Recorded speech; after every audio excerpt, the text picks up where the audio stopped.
很恐怖，对吧वेलकम dear rockers. आज हम आपके लिए लेकर आए हैं एक चौंका देने वाली मूवी जिसका नाम है ADHD इज नेसेसरी। ये मूवी आपको सोचने पर मजबूर कर देगी कि शायद फ्यूचर में ये सब होने वाला है।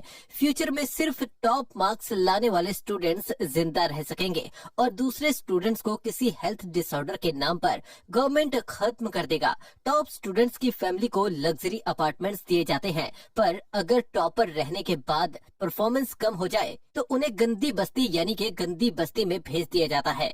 मूवी की हीरोइन एक लग्जरी अपार्टमेंट में रहती है, लेकिन फिर वो पढ़ाई में कमजोर हो जाती है। तब उसका क्या होता है, ये जानने के लिए चलते हैं मूवी के अंदर। मूवी की शुरुआत फ्यूचर में होती है जब गवर्नमेंट डिसाइड करता है कि सिर्फ इंटेलिजेंट बच्चे ही पैदा होने चाहिए, उन्हीं से देश प्रगति कर सकता है। इसीलिए आर्टिफिशियल इंसेमिनेशन के जरिए बच्चे पैदा किए जाते हैं और माँ हर इस कोशिश में लगी होती है कि उसका बच्चा ज्यादा से ज्यादा इंटेलिजेंट हो। टॉप परफॉर्मेंस स्टूडेंट को गवर्नमेंट फ्री में लग्जरी अपार्टमेंट देता है, लेकिन कम मार्क्स स्कोर करने वाले स्टूडेंट्स को गवर्नमेंट गंदी बस्ती में रहने के लिए मजबूर करता है। टॉप स्टूडेंट्स की माओ को 5 लाइट्स वाला एक बैज दिया जाता है, जिससे पता चलता है कि उनके बच्चे कितना अच्छा या कितना बुरा परफॉर्म कर रहे हैं। यहाँ एक औरत का इम्प्लांट चल रहा होता है। डॉक्टर उसे इंस्ट्रक्शन देता है कि बच्चे को अच्छे ढंग से कैसे पालना है, वरना उसे फ्यूचर में प्रॉब्लम हो सकती है। अगले सीन में एक अवार्ड फंक्शन में जेना नाम की औरत को सम्मानित किया जाता है। उसका बेटा देश का सबसे ब्रिलियंट स्टूडेंट था, लेकिन एक एक्सीडेंट में उसकी मौत हो गई थी। उसके बाद जेना ने फिर इम्प्लांट के जरिए दूसरी बच्ची को जन्म दिया और उस बच्ची का नाम है नोवा, जो इस मूवी की हीरोइन है। नोवा भी एक टॉपर है।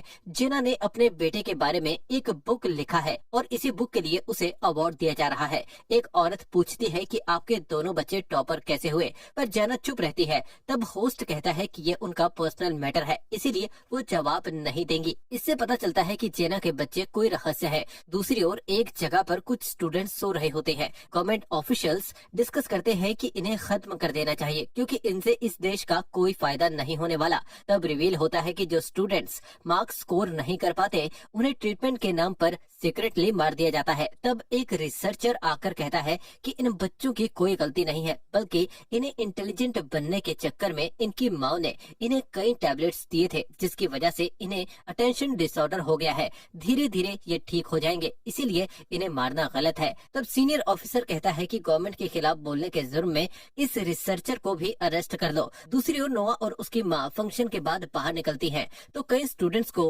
रीअसाइनमेंट यानी कि री एग्जामिनेशन के लिए ले जाते हैं। असल में इनका कोई री असाइनमेंट नहीं होगा, बल्कि इन्हें मार दिया जाएगा। नोआ उन्हें देखती है, पर वो सच नहीं जानती। तब एक माँ वार्न करती है कि तुम लोगों को मार डाला जाएगा। ये सुनकर बॉटम परफॉर्मेंस स्टूडेंट्स यहाँ वहाँ भागने लगते हैं। इस भगदड़ में जेना का स्कार्फ गिर जाता है। नोआ उसे साफ करके वॉशरूम जाती है। वहाँ एक औरत नोआ से कहती है कि अगर तुम अपनी माँ का सच जानना चाहती हो तो ये की चेन रख लो। दरअसल इस औरत का नाम एमिलिया है और ये उस रिसर्चर की माँ है जिसे अरेस्ट कर लिया गया था। नोवा कंफ्यूज्ड है कि ये औरत कौन है और मुझे ऐसा क्यों कह रही है। बाहर न्यूज में बताते हैं कि गवर्नमेंट ने रिसर्चर का एनकाउंटर कर दिया है और उसकी माँ को लग्जरी अपार्टमेंट से बाहर निकाल दिया गया है।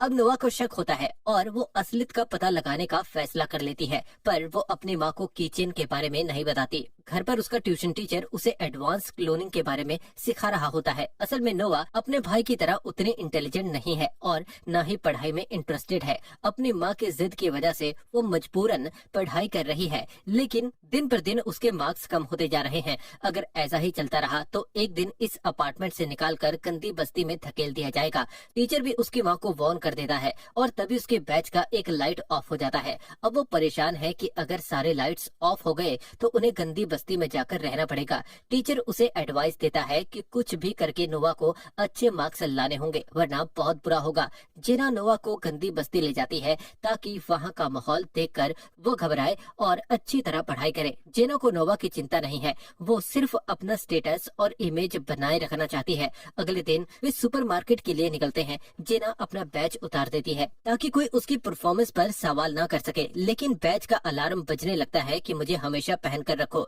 जेना को मजबूरन उसे फिर पहनना पड़ता है।